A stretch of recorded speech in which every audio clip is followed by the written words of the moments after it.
We pick up in the SABAODY archipelago. Zoro on the pacifist have completely destroyed the Straw Hat pirates, and Zoro is on the verge of death. And this is when one of the 7 warlords of the sea, Kuma, appears. The Straw Hats attempt to fight him, but it is no good at all. He completely overwhelms them and makes them disappear one by one. Zoro, Brook, Usopp, Sanji, Frankie, Nami, Chopper, Robin, and finally Luffy himself. Every single Straw Hat pirate vanished in the air. It seemed that Kuma had eradicated the Straw Hat pirates, but he very well knows that it wasn't like that. In the prime timeline, the Straw Hat pirates were sent to separate islands so that they could train and be ready to fight the strongest people in the world. And in that timeline, they reunited 2 years later and went on to defeat the strongest people that we have ever seen. However, this isn't the timeline.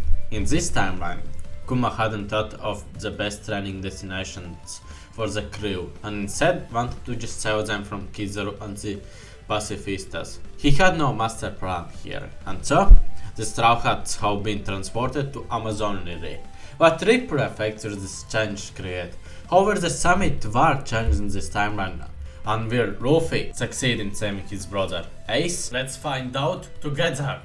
This is just another day for the Kuges. They are just relaxing in the village while waiting for the Empress to come back, and then suddenly a person falls down from the sky right in the center of the city. The Kuges are spooked by this sudden event and the warriors go to investigate. And then they become even more spooked because the one who fell down from the sky was a green-haired male. They had no idea what to do. Some even started thinking that this is an invasion. However, nobody else fell down from the sky no matter for how long they waited. And so, they debate on what they should do. Should they kill him? Ben aren't allowed in the village after all. But then, they start noticing his condition and how he is almost dead. The Kuji start feeling sorry for the man, so they decide to bring him to the cell and ask Nyon to take a look at him. At the same time, in another part of the island, Brook falls down from the sky. He is confused on why he has no injuries, but then he remembers. He's a skeleton!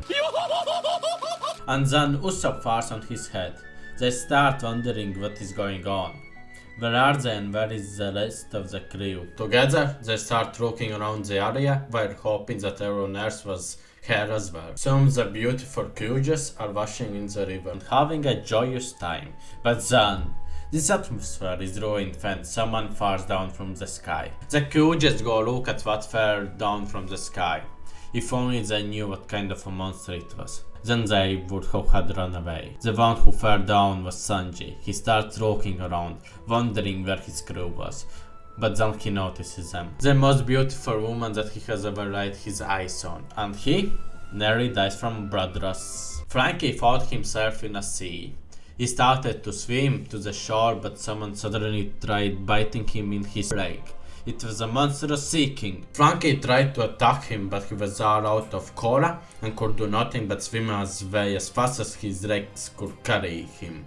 He managed to get away from the sea, but he was too tired to do anything else and he just fell asleep. Near the village, another person falls down from the sky. This time it was Nami, and she was soon followed by Robin. Both of them were completely devastated about what happened on SABAODY, but at least they had each other this time. However, the peace was soon interrupted by some Kuge soldiers. They were wondering who they were since they had never seen each other before, and the girls explained themselves to the Kuge pirates. The Kuges were doubtful of them since falling from the sky sounds pretty unrealistic, but they decided to trust them since they were women and women could never lie in their eyes. And so, they went to the village. Nyon is relaxing in her house while reading some decade-old newspapers when she hears something crashing next to her house. She looks out and sees a small raccoon dog. Chopper has no idea what happened in SABAODY and is starting to cry when Nyon walks up to him and questions him. Chopper explains his situation to her and she is about to take him to her house so that he can rest up when some Kuja run up to her and tell her that a green-haired man fell down from the sky while being almost dead. Chopper shouts that it's Zoro and begs the Kujas to bring him to his location. And as for Luffy, nothing changes for him yet. He still eats some mushrooms and is found by Margaret and her friends. We pick up again in the village. Zoro, Luffy and Sanji have been treated and put in separate cells. Chopper, Nami and Robin are allowed to stay in the village since they aren't human mares, and they explain their situation to the Kuja pirates. The Kujas ask if there was anybody else on their crew, and Nami tells them that they have 3 more crewmates, a coward, a cyborg and a skeleton. The Kujas send out some warriors to look for them and explain to the non-men that the pirate empress should return soon and she will decide what to do with the visitors. Luffy is the first one who wakes up. The Kujas tell him that they have captured most of his crew, but they are still trying to find some of them, and Luffy finally becomes relieved. His crew isn't gone. They are still with him. He hasn't lost anything after all. Luffy requests to be let out, but the Kujas tell him that he can't get out. Men are forbidden from even being on the island, and that they would have to kill him if he got out. Luffy becomes frustrated and shouts at them, "Let me see my crew." And thanks to this outburst, the Kujas take out their bows and shoot at him. And Luffy just jumps out of the building and goes on to look for his crew himself, with the Kujas following him. However, Luffy wasn't the only one getting chased by the Kujas. They had found Usopp and Brook as well and are trying to capture them. Usopp and Brook tried to fight back at first, but they couldn't do anything at all to them. All their attacks just bounced off their bodies or they just dodged them. And so, they started running. Too bad that they couldn't outrun the Kujas and got captured in the end. The Kujas had also managed to find Frankie, who was captured very easily since he had no more coal on him to fight back with. Margaret manages to find Luffy and they bond just like in the prime timeline. The Kujas find them and Luffy escapes. He starts looking around for his crew but can't find anyone since all them are in the village now. A few hours later, Hancock, the pirate empress, has returned to the island to offer news. 9 people, with 6 men in the group, have appeared in Amazon Lily. All of them claim that they just fell down from the sky, but Bo doesn't believe them. Robin and Nami try to reason with Hancock, but she doesn't care about what they say. Even if they are women, they are still from the outside, and so they must be punished. Hancock is outraged that these pests have dared to invade her beautiful island, and so she announces that they will get executed when they found out where their captain, Straw Hat Luffy, is hiding. The crew can't do anything to her right now, so everyone is put in cages. The only 2 Straw Hats who could have possibly done something against the Kujas were out cold. Hancock sends out all her warriors to look for Luffy. He can't hide for long, can he? But as we know, Luffy wasn't even trying to hide. He was looking for his crew. Luffy couldn't find anyone at all in the forest, so he decided to go to the biggest building on the island, which was Hancock's palace, to have a better view of the village. Maybe they are just waiting for him somewhere there, he couldn't know. Luffy goes to the building and falls down in Hancock's bath. He saw Hancock's bath and so she couldn't allow him to continue breathing.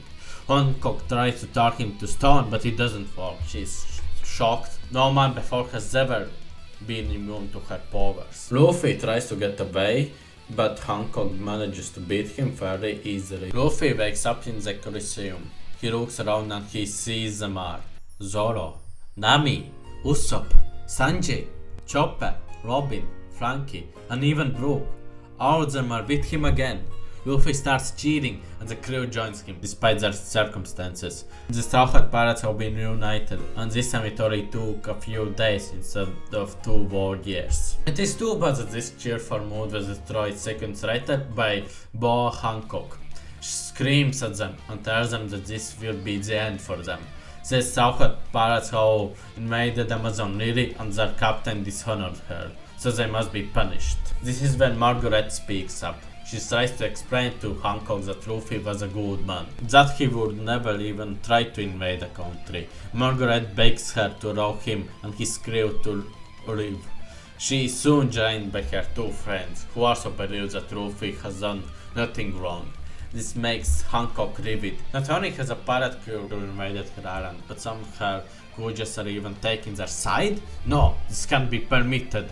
She walks down from her throne and uses her power on the traitors. Margaret, Sweet Pea, and Ampherandra are turned into stone. However, Hancock didn't just stop with them. She also used her power on the Straw Hat Pirates. Hancock knew that Luffy was immune to it, but there was no way that his entire crew was immune to her power as well, right? And she wasn't wrong. Nami, Usopp, Sanji, Chopper, Robin, Frankie, and Brook are turned to stone. 7 of Luffy's crewmates were turned to stone. But Bo Hancock was shocked because another person was immune to her powers. How was this hard, dead, green-haired man unaffected by her beauty? Why did she meet two men that are immune to her powers in a single day? She starts fuming and turns her back on them so that nobody can see her livid expression. Luffy and Zoro, however, both of them were completely shocked. They had just reunited with their crew a few minutes ago, and they are already gone again? Why were they this weak? Why couldn't they protect anybody? First they're back, then SABAODY announced this. Luffy started shouting at Bo, demanding her to undo this. However, Hancock just ignored him and told the crew just to review Bakura, the big bad cat. The snakes left Luffy and Zoro, so they were free to move again. Bakura charged at them, and the cat flew away from the Colosseum after just a single attack from Zoro. All the Kyujas were completely shocked by this. This man managed to defeat the strongest creature of the jungle while being half dead? Were all men this strong? Hancock felt insulted by this, so she asked her sisters to take care of them. Luffy and Zoro carried the statues to a safe place. Luffy told Zoro to stand back and that he will defeat the sisters by himself. Zoro followed his captain's order and stood next to the statues. Q just felt insulted by this. How dare this man think that he could defeat the Gorgon sisters by himself? Luffy started fighting the Gorgon sisters, but he got completely overwhelmed by them. His attacks did no damage to their skin, and they could dodge every single attack that he threw at them. Why couldn't he do anything to them, and why was he taking so much damage? This shouldn't be happening. He was rubber after all. Thunder Sonia picked up Margaret's statue and threatened Luffy that she will drop it. Zoro was about to attack her, but then Luffy shouted at them, and suddenly the entire Colosseum started shaking and most of the Kyujas fell down. Luffy activated his Conqueror's Haki for the first time. Boy and the rest of Kyujas were shocked by this. This boy was a king? No way. Zoro smirked at the power his captain displayed and saved Margaret's statue from harm. Luffy tells the sisters that he won't harm back anymore, and the real fight starts now. Luffy activates his gear too, and Thunder Sonia couldn't keep up with him anymore, even with her observation haki. He was just too fast for her. Marigold tried to attack Luffy, but he overpowered her, even with her armament haki. Haki might be one of the strongest abilities on the planet, but it can still be overpowered by willpower and sheer strength. Nothing can hold Monkey D. Luffy back from the top. The sisters attacked him with everything they had, but Luffy just tied their tires together. Thunder Sonia fell down with her back not covered anymore. Luffy remembered that they didn't want anyone to see what was on their back, so he jumped on her back and protected her from everyone's eyes. Hancock saw what he was doing and ordered the Kyuja to leave the Colosseum. After the fight was over, Luffy begged Hancock to undo her stone spear. She wanted to know what he and his crew were really after, and he gave her the same answer as before.